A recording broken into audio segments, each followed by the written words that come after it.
Hello दोस्तों, आज हम पश्चिमी तराई गोरिल्ला के बारे में पूरी जानकारी जानेंगे। वीडियो को लास्ट तक देखें, वीडियो को लाइक, शेयर और हमारे चैनल द वर्ल्ड स्टडी को सब्सक्राइब जरूर करें।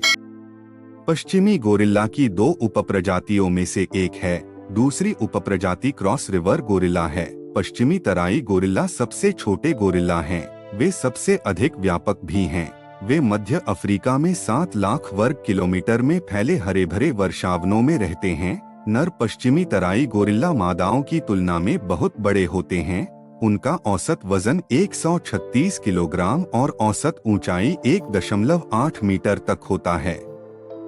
महिलाओं की औसत ऊंचाई 1.4 मीटर और वजन 68 से 90 किलोग्राम के बीच होता है।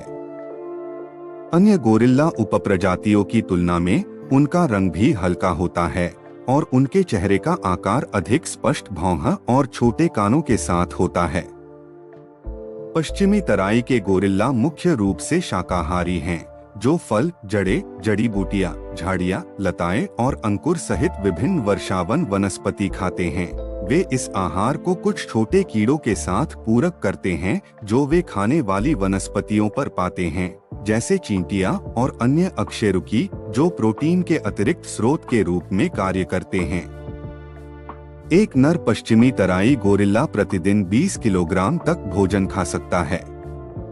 पश्चिमी गोरिल्ला सामाजिक प्राणी हैं और 2 से 30 व्यक्तियों के समूह, जिन्हें टुकड़ियां कहा जाता है, में रहते हैं। अधिकांश समूहों में लगभग 5 सदस्य होते हैं, जिनमें एक सिल्वरबैक नर, संभावित रूप से कुछ युवा ब्लैकबैक नर और कई मादाएं, साथ ही उनके शिशु भी शामिल हैं। मादाएं आमतौर पर यौन परिपक्वता तक पहुंचने के बाद एक साथी ढूंढने और एक नए समूह में शामिल होने के लिए अपने जन्म समूह को छोड़ देती हैं।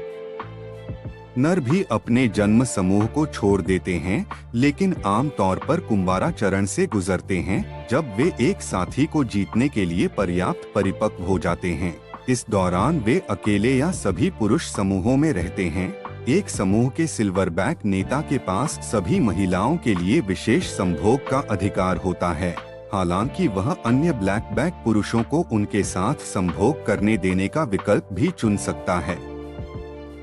गोरिल्ला अपने दिन और रात घोंसलों में बिताते हैं। दिन के दौरान वे एक आरामदायक विश्राम स्थल ढूंढते हैं और घोंसला बनाने के लिए पत्ते और शाखाओं का उपयोग करते हैं। नर जमीन पसंद करते हैं, जबकि मादाएं कभी-कभी पेड़ों पर घोंसला बनाती हैं। रात में ये सोने के लिए घोंसले भी बनाते हैं। शिशु अपनी मां के साथ घोंसले साझा करते हैं और जब वे लगभग 3 साल के हो जाते हैं तो अपना घोंसला बनाना शुरू कर देते हैं। तराई गोरिल्ला में गर्भावस्था लगभग 9 महीने तक चलती है और मादाएं आमतौर पर हर 4 से 5 साल में प्रजनन करती हैं। एक शिशु का जन्म यह जानते हुए होता है कि उसे अपनी मां की छाती से चिपकना है ताकि वह उन्हें अपने साथ इधर-उधर ले जा सके। माताएं 5 वर्ष तक अपने शिशुओं की देखभाल करती हैं। पश्चिमी तराई गोरिल्ला को एक छत्र प्रजाति के रूप में जाना जाता है, जो अप्रत्यक्ष रूप से अपने आसपास की अन्य प्रजातियों की रक्षा करती है। इसका एक कारण यह है कि वे जिस विस्तृत क्षेत्र में निवास करते हैं, पश्चिमी तराई के गोरिल्ला सूर्य के प्रकाश और विकास को बढ़ावा देने के लिए पौधों और पेड़ों की छंटाई करके और बीज फैलाकर जैव विविधता बनाए रखने में भूमिका निभाते हैं ताकि पौधे नए क्षेत्रों में फैल सकें। पश्चिमी तराई गोरिल्ला का वैज्ञानिक नाम गोरिल्ला गोरिल्ला गोरिल्ला है। पश्चिमी गोरिल्ला की प्रजाति का नाम गोरिल्ला गोरिल्ला है और उपप्रजाति का नाम जीजी है। गोरिल्ला गोरिल्ला शब्द की उत्पत्ति अनिश्चित है। इसका प्रयोग पहली बार 1847 में अमेरिकी प्रकृतिवादी थॉमस एस सैवेज द्वारा किया गया था। कथित तौर पर उन्होंने इसे कार्थाजियन नाविक हनो के एक लेख के आधार पर चुना, जिन्होंने 500 ईसा पूर्व में अफ्रीका के उत्तर पश्चिमी तट पर मिले स्वदेशी लोगों के एक समूह का वर्णन करने के लिए ग्रीक शब्द गोरिल्लाई का इस्तेमाल किया था। IUCN द्वारा पश्चिमी तराई गोरिल्ला को गंभीर रूप से संकटग्रस्त माना जाता है। शोधकर्ताओं का अनुमान है कि पश्चिमी तराई के गोरिल्ला सालाना अपनी आबादी का 2.7% खो देते हैं। 2005 और 2071, 3 पीढ़ियों से अधिक के बीच पश्चिमी तराई के गोरिल्ला संभवतः अपनी 80% आबादी खो देंगे। वे मुख्य रूप से निवास स्थान के नुकसान, अवैध शिकार और बीमारी से खतरे में हैं।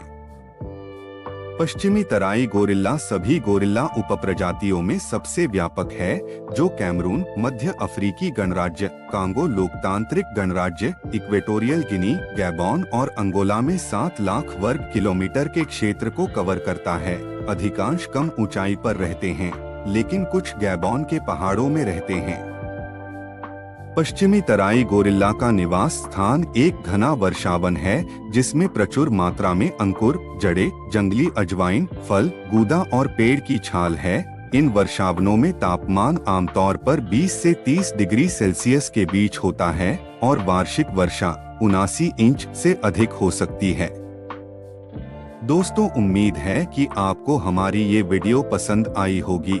अगर आपको हमारी ये वीडियो पसंद आई है तो आप इससे अपने फ्रेंड्स के साथ शेयर जरूर करें और हमें सब्सक्राइब कर ले, ताकि आपको हमारी लेटेस्ट पोस्ट के अपडेट्स मिलते रहे। Thank you.